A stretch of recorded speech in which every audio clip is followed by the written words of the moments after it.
दोस्तों क्या ही रात यूरोस की अपन को जो है वो देखने को मिली है। हर एक गेम में केवल बैंगर्स आफ्टर बैंगर्स देखने को मिले हैं, बैंगर वाले गोल्स देखने को मिले हैं फ्रॉम पोर्टुगल टू जॉर्जिया। भाई आज की वीडियो में दोनों गेम्स के बारे में बात करेंगे, बैंगर गोल्स के बारे में बात करेंगे और क्या रोनाल्डो ने घोस्ट किया उसके ऊपर ही बात करने वाले हैं। Also we can not talk about भाई साहब ऑब्वियसली एम्बाप्पे के इंजरी अपडेट मैं आपको बताने वाला हूँ। मास्क के साथ एम्बाप्पे देखने को मिलेगा और क्या देखने को मिलेगा भी कि नहीं मिलेगा और कब देखने को मिलेगा उसकी इंजरी अपडेट आपके लिए लेकर के आया हूँ। साथ ही साथ अपन बात करने वाले हैं यहाँ पे जो है वो भाई हमारे फर्मीन लोपेस से रिलेटेड एक खबर के बारे में भी। तो hey guys welcome back to another video of AKG. Video को लाइक नहीं किया लाइक करिए, चैनल को सब्सक्राइब नहीं किया सब्सक्राइब करिए क्योंकि हम डेली 7:30 बजे आपके लिए फुटबॉल के अपडेट्स लेकर के आते हैं। यूरोज भी चल रहा है, ट्रांसफर मार्केट भी खुल गया है, तो you just can not miss our daily 7:30 बजे सुबह का जो है वो कंसिस्टेंट अपलोड्स, जहाँ पे भाई आप रिग्रेट नहीं करोगे फुटबॉल फैन हो। तो बस मैं इतना कहना चाहूँगा, इसलिए सब्सक्राइब का बटन दबा करके चाहिए। थैंक्स टू दी टीम, अभिषेक भाई जो हमारे एडिटर हैं, सयान भाई जो हमारे थंबनेल्स बनाते हैं, फॉर वर्किंग हार्ड इस यूरो के समय पे रात भर जो है वो भैया मेहनत करते हैं हमारे भाई लोग, जिसके चलते ये 7:30 बजे कंसिस्टेंटली आपके लिए वीडियोस में लेकर के आ पाता हूँ। Anyways let's begin the video and talk about Portugal versus जो है वो भाई साहब चेक किया। अब देखें दोस्तों, ऑब्वियसली दी मेन नैरेटिव जो इस गेम से निकल कर के आया, will be talking about the game, but main narrative ये निकल के आया कि भैया रोनाल्डो जो है वो घोस्ट कर गए। अब जब भी ऐसा गेम होता है ना यार, रोनाल्डो और मेसी के ऊपर ही नजर जाती है। ठीक है, आई डू अंडरस्टैंड आपका जो है कहना कि रोनाल्डो घोस्ट कर गए, because apparently Ronaldo was missing throughout the game. कुछ चीजें रोनाल्डो की तरफ से टेक्टिकली रॉन्ग गई, will talk about that, but I just want to remind you guys that this is the very first game of Euros. पहला game भले Ronaldo ने उतना अच्छा नहीं खेला, उसने एक जो है वो 1v1 चांस गोलकीपर के साथ जो है वो भाई बेफल कर दिया। उनके हेडर्स जो है वो आज अपेरेंटली सही नहीं जा रहे थे। फ्री किक ऑन टारगेट था बट स्टिल उतना दमदार नहीं था। But I just want to remind you guys that it is the first game of भाई साहब यूरोस। अभी पूरा यूरोस बाकी है and it's not like they lost the game, they won the game apparently 2-1। ठीक है, तो अब अर्जेंटीना के बारे में बात कर ले। Argentina apparently lost their game first Saudi Arabia के खिलाफ एंड उसके बाद अब देखिए मेसी कैसे टर्न अप होते हैं, अर्जेंटीना कैसे टर्न अप हुई एंड दे भाई साहब went on to win the tournament और मेसी भैया वहाँ पे best player of the tournament बन गए। तो same could happen with Portugal as well. So Ronaldo ghost कर दिया, ये वाला नैरेटिव नहीं चलाएं तो अच्छा है, मैं ये बोलूँगा। अभी पूरा यूरोस बचा हुआ है, वो रोनाल्डो है भाई, वो आज अगर घोस्ट कर रहा है तो कल हैट्रिक भी मार सकता है। खतरनाक आदमी। लेट्स टॉक अबाउट थोड़ा सा टैक्टिक्स, ऑल्दो मैं टैक्टिक्स के बारे में उतना बात नहीं करता हूँ, बट स्टिल रोनाल्डो मेरे को फील हुआ कि रोनाल्डो ना सेंटर मैन या टारगेट मैन बन के नहीं खेल रहे थे पोर्टुगल के लिए। वो स्लाइड हो रहे थे, राइट विंग में मैंने कई बार उनको देखा, लेफ्ट विंग में कई बार मैंने देखा during the starting movements of the game, जिसके चलते वो एक जो टारगेट मैन पोर्टुगल को मिलना चाहिए था ना, एक फोकल पॉइंट पोर्टुगल को मिलना चाहिए था ना, वो मिल नहीं रहा था और वो सेंटर ऑफ द पिच खाली हो रहा था। एंड आई डू अंडरस्टैंड वहाँ पे रोनाल्डो क्यों राइट विंग और लेफ्ट विंग में चले जा रहे थे, बिकॉज वो अपने साथ खींच के 2-3 प्लेयर को लेके जाना चाह रहे थे ताकि मिडफील्ड ऑफ द पिच में जगह बने राफेल रेओ के लिए, ब्रूनो फर्नांडिस के लिए, लेकिन वो बहुत गंदे तरीके से फेल हो रहा था, जिसके चलते पोर्टुगल की अटैक अच्छी नज़र नहीं आ रही थी।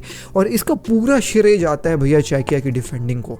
It was one of the best defending sides अभी तक मैंने जितने यूरोस में देखे हैं। They were so tactically accurate throughout the game कि मैं आपको क्या ही बताऊं। दे न्यू कि ये पोर्टुगल की साइड है, इन्होंने क्वालिफाइंग मैचेस में हर मैच में गोल मारा, ये अनबीटन आए हैं, तो इनको रोकने के लिए अपन को बहुत अच्छे एक यूनिट की तरह से डिफेंडिंग करना पड़ेगा। बेहतरीन उन्होंने मैन मार्किंग किया, जिसके चलते ऑब्वियसली उन्होंने जो है वो पोर्टुगल को गोल मारने नहीं दिया। रोनाल्डो के couple of chances miss, Rafael Leao के चांसेस मिस, लेकिन फिर जो है वो चेकिया ने गोल मारा and it was a banger of a गोल।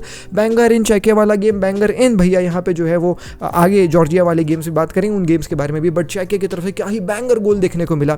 और उसके बाद फिर जो है वो भाई साहब 1-0 जब गेम हाफ टाइम में गया तो मेरे को लग रहा था यार पोर्टुगल जैसा खेल रही ना बहुत स्ट्रगल करेगी गोल मारने में, बट इवेंचुअली उन लोग 2 गोल मारे और दोनों गोल चेकिया के ही गलती से मारे। सैड फॉर चेकिया, बिकॉज उन्होंने डिफेंडिंग काफ़ी बेहतरीन करी थ्रू आउट द गेम, लेकिन जो 2 गोल खाए, पहला गोल भी गोलकीपर की मिस्टेक, पैरी करके डिफेंडर के ही पैर में मार दिया, और दूसरा डिफेंडर की मिस्टेक, रोक ही नहीं पाया बॉल और सीधा कंसेसाओ के पैर में चला गया, कंसेसाओ गोल मार के जो है वो 2-1 गेम जितवा दिए पोर्टुगल को in the dying moments of the game, जब लग रहा था कि ड्रॉ हो जाएगा गेम। सो इनक्रेडिबल गेम था। ऑल्दो रोनाल्डो ने हल्का फुल्का घोस्ट किया भाई जो है वो है, बट स्टिल पूरा टूर्नामेंट बाकी है भाई। अभी आगे देखो, कल क्या पता हैट्रिक मार दे Ronaldo, nobody knows about that, but कैसे भी जीते जीते, थोड़ा सा लड़खड़ा के जीते। मेरे ख्याल से भी बहुत सारी चीज़ों के ऊपर जो है वो पोर्तुगल को काम करना पड़ेगा, थोड़ा सा अपने टैक्टिक्स और पॉलिश करना पड़ेगा यहाँ पे पोर्तुगल को।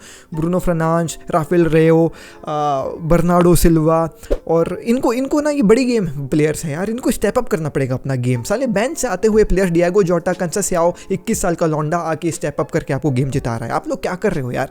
और रोनाल्डो को भी थोड़ा सा ना, जैसे वो अल नसर में टारगेट मैन बन करके खेलता है ना, वैसा खेलना पड़ेगा। अगर आपको रोनाल्डो का इस उम्र में बेस्ट चाहिए तो अल नसर वाला गेम रेप्लिकेट करो यहाँ पे, तभी हो पाएगा, क्योंकि वहाँ पे वो सक्सेसफुल था गोल्स मारने में। यहाँ पे भी चांसेस बने, मिस करा, बट स्टिल यार वो थोड़ा सा टेक्टिकल ट्वीक, जो विंगर्स जो मतलब फुल बैक्स को खींच के ले जाने के लिए कर रहे थे, वो मेन डिफेंडर्स को खींच के ले जाने के लिए करते तो शायद बिटवीन से स्पेस बनता ब्रूनो फर्नांडिस के लिए, राफेल रेओ के लिए कट इनसाइड करके, बर्नार्डो सिल्वा के लिए कट इनसाइड करके, जो वो करने में माहिर है। लेकिन वो चीज़ हुआ नहीं फर्स्ट हाफ में, जिसके चलते पोर्तुगल स्ट्रगल करी। बट स्टिल ठीक है, स्ट्रगल करी। चेकिया ने अपने गलती की वजह से जो है वो पोर्तुगल को गेम जिता दिया। चेकिया अपना सर पटक रही होगी यार कि इतनी अच्छी डिफेंडिंग करके भी हम लोग कैसे हार गए। हारे तो तुम लोग साले अपने गलती से हो। बट हाँ, अगर पोर्तुगल को स्टेप अप करना है ना, तो उनके मेन प्लेयर्स को स्टेप अप करना पड़ेगा। ऑल्सो आर्दा गुलर ने रोनाल्डो का रिकॉर्ड तोड़ा है, वो बन जाते हैं भैया आर्दा गुलर रोनाल्डो का रिकॉर्ड तोड़ करके यंगेस्ट टीनएजर अपने डेब्यू मैच में यूरोज में भैया गोल मारने वाले। तो चलिए अब बात करते हैं टर्की वर्सेस जॉर्जिया के गेम से रिलेटेड ही है। एंड मैं आपको एक फैक्चुअल बात बताऊं, नोबडी थॉट कि टर्की वर्सेस जॉर्जिया इतना बेहतरीन नजर आने वाला है। एवरीबडी थॉट कि भाई टर्की वर्सेस जॉर्जिया है, ठीक ठाक गेम चलेगा। टर्की पिछले सीजन के यूरोज में उतना अच्छा नजर नहीं आई थी, एवरीबडी सेड कि भैया वो डार्क हॉर्सेस रहेंगे। लेकिन ये जो गेम था, I guess it was one of the best games of Euros जो हमने अभी तक देखे हैं। अगर आपने ये गेम नहीं देखा है, मैं बोलूँगा एक बार जाके हाईलाइट ज़रूर देखिएगा, because this game had everything. एक पल को लग रहा था टर्की जीत रही है, फिर भाई लग रहा था जॉर्जिया जीत रही है, फिर लग रहा था भैया टर्की जीत जाएगी, फिर जॉर्जिया ने जितने चांसेस बनाए थे भाई, even in the dying moments of the game, आखिरी के 2-3 मिनट में पोल लग रहा है, ब्लॉक्स डल रही है बॉडी की। Oh my god, this game was just phenomenal. And you know what, who else was phenomenal? Arda Guler. Will be talking about Arda Guler. लेकिन गेम के बारे में बताऊं तो दी गोल्स भाई वर जस्ट अमेजिंग। पहला गोल अपन को टर्की की तरफ से देखने को मिला, and it was an incredible volley. And believe me दोस्तों, व्हेन आई से दिस, भाई ऐसा वॉली बहुत रेयर मैंने फुटबॉल में देखा है। टॉप बिन वाला वॉली होता है ना, वो अपन को जो है वो देखने को मिला। टर्की 1-0 जो है वो भाई आगे थी, फिर जॉर्जिया इक्वलाइज भी कर लेती है। एंड देन जॉर्जिया ने बहुत सारी चांसेस जो है वो बनाई, बट अनफॉर्चुनेटली उनको जो है वो भाई कैपिटलाइज उन लोग नहीं कर पाए। ये जॉर्जिया का फर्स्ट एवर मैच था इतने बड़े टूर्नामेंट में, लाइक फर्स्ट एवर वो जो है वो यूरोज का पहला गेम उन्होंने अपनी ज़िंदगी में खेला जॉर्जिया की पूरी हिस्ट्री में। तो वो एक क्या मैं बोलूँ, थोड़ी हिचकिचाहट मुझे नज़र आ रही थी, थोड़ा सा मतलब समझ रहे हो ना, मतलब वो प्रेशर नज़र आ रहा था कि शिट यार पहला गेम है। बट स्टिल भाई जिस हिसाब से जॉर्जिया चल रही थी, इट वॉज जस्ट फिनोमिनल। 1-1 जो है वो गेम चल रहा था, and then the diamond the gem Arda Guler steps in, receives the ball, और उसने जो गोल मारा है, मैसी ए स्क्वीक गोल अगर मैं कहूँ तो वो अपन को देखने को मिला। There was a reason why people called him Turkish Messi, and वो अपन को देखने को मिला। And not just only the goal, भाई Arda Guler was phenomenal throughout the game. मैंने उसको डिफेंडिंग करते तक देखा है, ब्लॉक लगाते तक देखा है, तो he played for the batch, he played for the nation, मैं ये कहना चाहूँगा।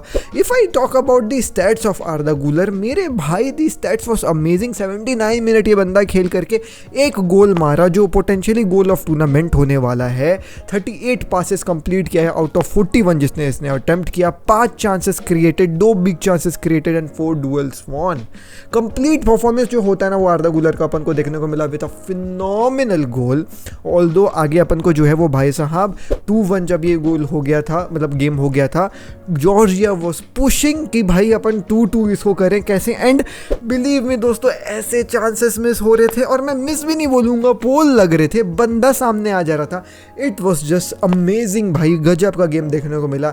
एट द एंड एकदम in the dying moments of the game, like आखिरी का मिनट ही बचा हुआ था, 90+6 या 8 मिनट्स का कुछ टाइम दे दिया था, आखिरी मिनट में था। गोलकीपर भी जो है वो भाई जॉर्जिया का आ गया था कि कॉर्नर से अपन गोल वगैरह मारेंगे, बट वही हो गया, वो कॉर्नर जा करके टर्की के प्लेयर के ही पास गिरा और छीन के उन लोग लेके गए बॉल भैया, और फिर ओपन गोल था तो वो गोल मार के 3-1 हो गया। But believe me when I से दिस भाई, despite Turkey being the better team Georgia के सामने जॉर्जिया ने अपना पूरा दमखम दिखाया है एंड यूरोस में ये छोटी टीम के मैचेस में भी क्लास देखने को मिला। इस चीज़ के चलते मैं एक्साइटेड हूँ और ऑब्वियसली रियल मैड्रिड का future superstar Arda Guler, if he gives Euros में ऐसा performance and he sits on the bench Real Madrid के लिए भाई, it will be a shame. Arda Guler भाई, he deserves to be on the pitch भाई। I am just saying this भाई, ये होना चाहिए। ठीक है, अगली खबर के ऊपर बढ़ जाते हैं दोस्तों, और वो है हमारे जो है वो मैनचेस्टर यूनाइटेड और फर्मीन लोपेज से रिलेटेड। अब दोस्तों आप लोगों को लग रहा होगा कि जी भाई ये क्या बकवास आप कर रहे हो। लेट मी टेल यू, मुझको भी एक बकवास चीज़ लग रही थी जब मैंने जो है वो भाई इंटरनेट में पढ़ा, और वो था कि बार्सिलोना वाज इंटरेस्टेड इन कोबी माइनू इन भाई साहब अभी प्रीवियस 2-3 हफ्ते पहले। तो वहाँ पे बार्सिलोना की तरफ से हैवी इंटरेस्ट था कोबी माइनू के लिए एंड इवन दे भाई साहब अप्रोच मैनचेस्टर यूनाइटेड, दे बिड सम अमाउंट। वो अमाउंट का भी जो है वो कुछ खुलासा नहीं हुआ है फॉर कोबी माइनू, और जो है वो भाई मैनचेस्टर यूनाइटेड ने उनके जो है वो मुंह पे एक झापड़ मार के बोला कि भाई क्या कर रहे हो, कोबी माइनू के लिए तुम इतने कम पैसे दे रहे हो, हम कोबी माइनू को अनट्रांसफरेबल जो है वो घोषित करते हैं, भगो यहाँ से। अपेरेंटली ये खबर छपी थी मीडिया में एंड आई थॉट कि ये तो बकवास है, ऐसा तो हो ही नहीं सकता है। Why would Barcelona go for कोबी माइनू, लाइक क्या रीजन होगा बार्सिलोना के पास कोबी माइनू के लिए जाने के लिए, जब बार्सिलोना के पास खुद इतने प्लेथोरा ऑफ यंगस्टर्स वाले मिडफील्ड का जो है वो स्क्वाड है भाई। And that too Barcelona is not clear with the funds they will be able to भाई स्पेंड इन दिस सीजन। 1:1 के रेशियो में लोग आए भी कि हैं कि नहीं आए हैं, ला लीगा की तरफ से कोई कंफर्मेशन नहीं आया, तो वो बिड कैसे सबमिट करेंगे कोबी माइनू के लिए। तो मेरे को भी ये जो है खबर कोबी माइनू और बार्सिलोना के लिंक्स के रिलेटेड लग रही थी, मेरे को लगा क्या टट्टी खबर है। अपेरेंटली वो टट्टी खबर नहीं थी एंड एक्चुअल में बार्सिलोना जो है वो भाई इंक्वायर करने गई थी मैनचेस्टर यूनाइटेड के पास कोबी माइनू के लिए, और सच में उनको रिजेक्शन फेस करना पड़ा है। एंड आई वाज शॉक्ड भाई कि जब ये मेजर सोर्सेस ने जो है वो भाई अप्रूव किया कि हाँ भाई ऐसा सच में हुआ था। लेटर ऑन एक और चीज सच में हुई और वो था फर्मीन लोपेज के लिए जो है वो मैनचेस्टर यूनाइटेड ने भैया एक बिड सबमिट किया, that bid was for around 30 million. अब 30 मिलियन के लिए उन लोग फर्मीन लोपेज को जो है वो बार्सिलोना से ले जाना चाह रहे हैं। बार्सिलोना ने सेम रिएक्शन दिया, बार्सिलोना भी हंस करके बोली चल बे 30 मिलियन में हम लोग तेरे को फर्मीन लोपेज देंगे, बिल्कुल भी नहीं देंगे। तो उन लोग ने भी जो है फर्मीन लोपेज को बोल दिया कि फर्मीन लोपेज अनट्रांसफरेबल है हमारे लिए। ऑल्सो फर्मीन लोपेज की जो है वो कॉन्ट्रैक्ट नेगोशिएशंस, उसके कॉन्ट्रैक्ट का जो है वो आप कह सकते हो जो एक्सटेंशन वगैरह है, एक फ्रेश कॉन्ट्रैक्ट बार्सिलोना की तरफ से भी देना ड्यू है, जिसमें उसका नया जो है वो भाई साल वगैरह लिखा जाएगा। और उसके रिगार्डिंग फर्मीन लोपेज ने ये कहा था कि भाई अभी रिसेंट इंटरव्यू में एक कि भैया आई एम रियली एक्साइटेड कि बार्सिलोना मेरे को जो है वो नया कॉन्ट्रैक्ट दे, I am looking forward to it, और मैं बार्सिलोना में रुकना चाहता हूँ, जितना भी साल मैं रुक पाऊँ, मेरे बचपन का सपना है बार्सिलोना में ही खेलने का, तो मैं बार्सिलोना में ही रुकना चाहता हूँ। ऑल्सो उसने ये भी कहा कि भाई अगर बात आती है ओलंपिक्स में पार्टिसिपेट करने की, तो मैं तो भैया जाऊँगा ओलंपिक्स में पार्टिसिपेट करने के लिए, क्योंकि मैं यूरोज में नहीं गया हूँ, तो ओलंपिक्स भाई मैं जाने वाला हूँ। तो ये चीज़ फर्मीन लोपेज की तरफ से भी जो है वो अपन को देखने को मिली, और ऑब्वियसली भाई मैनचेस्टर यूनाइटेड ने सच में इंक्वायर किया था फर्मीन लोपेज के लिए भी, उन्होंने तो बिड भी सबमिट किया 30 मिलियन का। On the other hand Barcelona also inquired for कोबी माइनू एज वेल। सो इनक्रेडिबल थिंग हैपनिंग बिटवीन भाई साहब यहाँ पे जो है वो बार्सिलोना एंड मैनचेस्टर यूनाइटेड। अब आ जाते हैं हमारी जो है वो अगली खबर, और वो है भाई हमारे एम्बाप्पे के इंजरी से रिलेटेड खबर। सो कल के गेम में दोस्तों ऑब्वियसली जिसको हमने भी कवर किया था, फ्रांस वर्सेस ऑस्ट्रेलिया, वहाँ पे अपन को देखने को मिला एम्बाप्पे को जो है वो एक नाक में हुई इंजरी। अब दैट नाक में हुई इंजरी, जैसा कि मैंने आपको बताया था just after watching the game and looking at the footages, I was damn sure that उसका नाक ही जो है वो टूटा है। एंड लेटर ऑन जो है ये कंफर्म हो गया कि यस एम्बाप्पे का जो है वो नाक टूटा है। Now many of the France fans and Real Madrid fans and Kylian Mbappe fans in general wants to know कि भैया will Kylian Mbappe be participating in Euros और नॉट अब आगे। तो मैं अब आपको बताने वाला हूँ कि क्या इसकी कहानी अभी अपडेट निकल करके आई है। सो अपेरेंटली ऑब्वियसली उसका नाक जो है वो टूटा है, बट फ्रांस के फुटबॉल के जो है वो भैया प्रेसिडेंट ने ये चीज़ क्लैरिफाई करी कि एक जो है वो भाई हैप्पी न्यूज़ ये है कि Kylian Mbappe will not be going under surgery. उसको जो है वो भाई सर्जरी की कोई यूज़ नहीं है, अभी नाक टूटा है, जो उसका फ्रैक्चर वगैरह था उसको सेट कर दिया गया है डॉक्टर्स के द्वारा। बट जो नेक्स्ट गेम है फ्रांस का अगेंस्ट नेदरलैंड, उसके लिए किलियन एम्बाप्पे हाई डाउट्स में जो है वो चल रहा है। It's not pretty much sure that he will be participating in Netherland और not, it's 80% confirm that Mbappe is ruled out against Netherland. So अगला गेम जो है वो एम्बाप्पे नहीं खेलने वाला है, बिकॉज उसके जो है वो नाक में जो हड्डी वगैरह उन लोग सेट करें उसमें स्वेलिंग वगैरह आ गई है, और उसके चलते एम्बाप्पे को जो है थोड़ी सी ब्रीदिंग इश्यूज का झेलना पड़ रहा है कहानी। सो अगला गेम जो नीदरलैंड के खिलाफ है उसमें जो है वो भाई आप मान लो कि Mbappe will not be participating, but उसके बाद वाला गेम जो पोलैंड वाला वाला गेम होगा ग्रुप स्टेजेस में, उसके लिए भी Kylian Mbappe is ruled out almost भाई यहाँ पे 50%। अब यहाँ पे कहानी कुछ ऐसी है कि फ्रांस के प्रेसिडेंट ने ये कहा है, मतलब फुटबॉल के प्रेसिडेंट ने ये कहा है कि देखो किलियन एम्बापे का जो ये सिचुएशन है ना, ये ऑल दो अभी जो है वो भाई अपन को थोड़ा सा ऑन अ सेफर साइड ही नज़र आ रहा है, बट अभी कोई डेडलाइन मैं नहीं दे पाऊंगा कि वो कब तक जो है वो वापस आ पाएगा। बट अक्सर नोज ब्रेकिंग वाले जो है वो कहानी में हमने देखा है 2 से 3 गेम प्लेयर्स को मिस करते हुए और रिटर्न मारते हुए विद अ मास्क। अब मास्क से रिलेटेड भी किलियन एम्बापे ने खुद ट्वीट किया था कि भाई आपके पास कोई अगर सजेशन है मास्क का तो मेरे को दो, एंड एवरीबडी वाज सेइंग कि वो निंजा टर्टल वाला मास्क लगा के आ जाए तो मज़ा आ जाएगा। लेकिन अभी जो है ये कंफर्म हो चुका है दोस्तों कि उसको सर्जरी नहीं होने वाली है। Currently he suffering from breathing issues, जिसके चलते he is potentially out from Netherland वाला game. And a radio from France has भाई रिपोर्टेड कि वो मोस्ट प्रोबेबली ग्रुप स्टेजेस में अब एक भी गेम नहीं खेलेगा, डायरेक्ट जो है वो नॉकआउट्स में आपको नजर आएगा विद अ मास्क। और ये चीज़ भी कंफर्म हो गई कि ऑफिशियली फ्रांस फुटबॉल जो है वो एक मास्क बनवा रही है फॉर किलियन एम्बापे। सो ये कहानी है किलियन एम्बापे की इंजरी से रिलेटेड।